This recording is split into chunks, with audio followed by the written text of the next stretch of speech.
அனைவருக்கும் வணக்கம். Post market report பார்க்கலாம். காலையில் ப்ரீ மார்க்கெட் அனலைஸில் எந்த ஸ்ட்ரைக் எந்த விலைக்கு எபோ ஆர் பிலோவில் இருந்தால் என்ன நடப்பதற்கான வாய்ப்புகள் இருக்குது அப்படின்னு சொல்லியிருந்தோம். டவுன் ஆர் அப்பில் அது என்ன நடந்திருக்கான்னு பார்க்கலாம். தயவு செய்து இந்த யூடியூப்பில் கொடுக்குற வேல்யூவில் நம்ம ஸ்டூடெண்ட்டோ நம்மளோ இதை வச்சு ட்ரேட் பண்ண மாட்டோம். நல்லா புரிஞ்சுக்கோங்க. இது ஒரு உங்களுடைய நீங்கள் சிந்திப்பதற்காக மட்டுமே.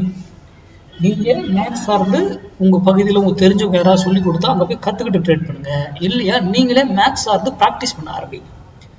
என்ன ஒரு 2-3 வருஷத்துல நீங்களே கற்றுக்கலாம். யாருடைய உதவியெல்லாம் தேவையே கிடையாது. ஓகேங்களா? அப்போது அதுக்கு ஏற்றாற் போல் மேக்ஸ் சார்ந்துருக்குன்னா இது நான் வந்து சிந்திக்கணுன்றதுக்காக தான் கொடுக்குறேன். இதை வச்சுலாம் நம்ம ட்ரேடே பண்ண மாட்டோம். ஓகேங்களா? இது சும்மா டீசர் சும்மா. ஓகேங்களா? சரி, இன்னைக்கு நம்ம சொல்லியிருந்தது 24,800 கால் 138 ரூபாய்க்கு கீழே இருந்தா நிஃப்டி இறங்குன்னு சொல்லியிருந்தோம். பாருங்க, காலையிலேயே கீழே இங்கிருந்து வந்தவர் இங்கிருந்து நான் வீடியோல சொல்லிட்டு போறோம். வெளியில போனா திரும்பி ஆகணும், அப்போ எதர் மேலே போனா மேலே போகணும், அங்கிருந்து கீழே வந்தா கீழே வரணும். அதே போல கீழே வந்தா ஒரு வேலையில வந்து திரும்பணும் ஆர் டவுன் ஆகணும். அதே மேலே போனா ஒரு வேலையில இருந்து திரும்பணும் அப் ஆகணும் அப்படின்னு சொல்லியிருக்கேன். 138 கடைசி வரைக்கும் இன்னைக்கு பாருங்க என்ன பண்ணிருக்காங்க. ஏன் ஆனா மார்க்கெட் என்ன இருக்கும், ஏறுற மாதிரியே இப்படியே காமிச்சிருப்பான். மார்க்கெட் அப்படியே இப்படியே போய் மெதுவா. கரெக்டுங்களா? இதெல்லாம் ஏன் அப்படின்றதெல்லாம் உங்களுக்கு தெரியணும். நாம இந்த டைமிங் வேல்யூ இதெல்லாம் நம்ம அடிச்சு உடைச்சிருவோம். நம்ம கால்குலேஷன் இதெல்லாம் கிடையாது. நம்ம மேக்ஸ் வேல்யூ வந்தாதான் மார்க்கெட்டே அங்க இருந்து ஃபாலோ ஆகும். இந்த ஏறும்னா ஏறணும். அப்படியே நீங்க ப்ராக்டிஸ் பண்ணணும். மேக்ஸ் சார்ந்து நம்ம புள்ளியில எங்க என்ட்ரி எடுக்கணும், எங்க எக்ஸிட் ஆகணும் எல்லாம் தெரிஞ்சிருக்கும்.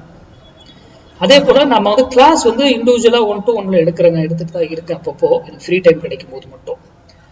அதை பத்தின டீட்டெயில் வேணா 6 to 8 ஈவினிங் எப்போனாலும் 6 to 8 என்கிட்ட கால் பண்ணி கேட்டு தெரிஞ்சுக்கோங்க. நம்ம எல்லாருக்கும் எடுக்கிறதுக்கு சில ரூல்லாம் வச்சிருக்காங்க. ஓகேங்களா? அது கேட்டுக்கோங்க. அடுத்தது smart decider pro. Smart decider ப்ரோல இதை முதல்ல ஒன்று புரிஞ்சுக்கோங்க. நம்ம ஸ்டூடெண்டா இருக்கட்டும் இல்லை பப்ளிக்கா இருக்கட்டும், ஸ்டூடெண்ட் வந்து மேக்ஸ் வேல்யூ இல்லாம பண்ணக்கூடாது. ஒரு இடத்துல இப்ப இந்த இடத்துல பைசிக்கிள் கொடுக்குதுன்னா இங்க வந்து உங்களுக்கு மேக்ஸ் வேல்யூ இருந்தா தான் அப்படி எடுத்துக்கலாம். கண்ணை முடிச்சு எடுங்க, அதுல மாற்று கருத்து கிடையாது. அதுக்கான ஸ்டாப் லாஸ் என்ன இது எல்லாமே உங்களுக்கு தெரியும். ஆனா மேக்ஸ் வேல்யூ இல்லாம இதை மட்டும் வச்சு எடுக்கிறது டோட்டலி ராங். எடுக்கலாம் ஸ்டாப் லாஸ், அது என்னவோ அதை நீங்க கொடுத்துதான் ஆகும். சிம்பிள். ஸ்டூடெண்ட் அல்லாதவர்களுக்கு நம்ம இது கொடுக்கறது இல்லை. ஏன் அப்படின்னா மேக்ஸ் வேல்யூ தெரியாம இதை மட்டும் பிளைண்டா பண்ணக்கூடாது. அதனால நம்ம இதை ஸ்டூடெண்ட் அல்லாதவர்களுக்கு கொடுக்கறது இல்லை. ஓகேங்களா? சரி, இன்னைக்கு 2 சைட் நான் வச்சிருக்கேன். கால் போட்டு பாருங்க. காலில் செல்லு ட்ரிகர் பண்ணியிருக்காங்க, ஆனால் கன்ஃபார்ம் பண்ணவே இல்லை. ட்ரிகர் மட்டும் தான் பண்ணியிருக்காங்க, கன்ஃபார்ம் பண்ண.